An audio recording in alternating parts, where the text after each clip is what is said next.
For now po, ito lang po muna yung open nyo for public and sa mga tourist destination.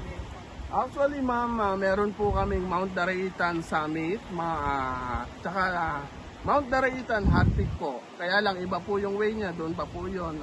Yun po yung mountain activities na. Ayun na po yung pinaka Yes po. fire activity. Sir, bukod po ba dito sa rock formation, meron din po bang pwedeng puntahan about din po sa dito sa Arang ng Tanay?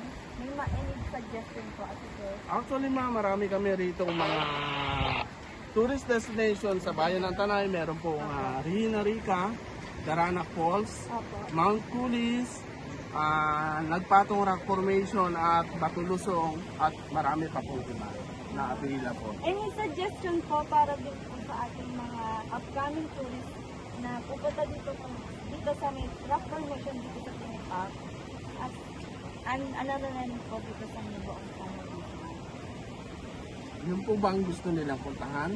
Opo, bukod po dito sa pinaka-Tinipak na kilala dito and doon din po sa may Mount Daraitan. Ano po yung mga isasuggest din po ninyo? Ano po yung mga kailangan nilang gawin o dalhin bago po sila punta dito? And ano po yung mga kailangan nilang may mga guidelines din po ba? Yung mga processing, gano'n. So, dito po sa Mount Daraitan, if ever pupunta po kayo, meron po tayong unang-unan nyo pong gagawin is ang paparegister po sa barangay. Opo. Then, kukuha ng tour guide.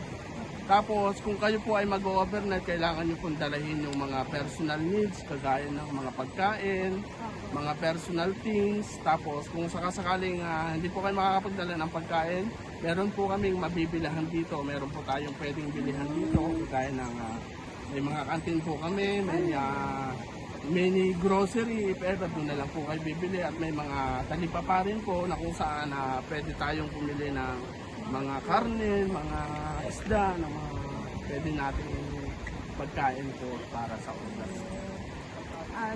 Yun lang po sir, thank you so much Okay po, salamat po sa inyo at sana ay makarating po kayo sa Mount Daraitan, Tanay Rizal, ang pinagmamalaki ng bayan ng Tanay, ang Mount Daraitan, Tinipang River, Hot Peak, Mount Daraitan Summit at Mount Daraitan Cave.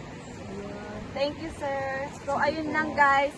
Narinig na natin kay Kuya about dito sa may Mount Daraitan at dito rin sa may Tinipak River. Kung ako sa inyo guys, puntahan nyo na to. Ang ganda sobra, lalo sa personal. Talagang wala akong masabi. Ang ganda-ganda talaga dito. Lalo na kung as a tourist ka talaga. Sulit ang bayad guys. Sulit. Ayan. Thank you.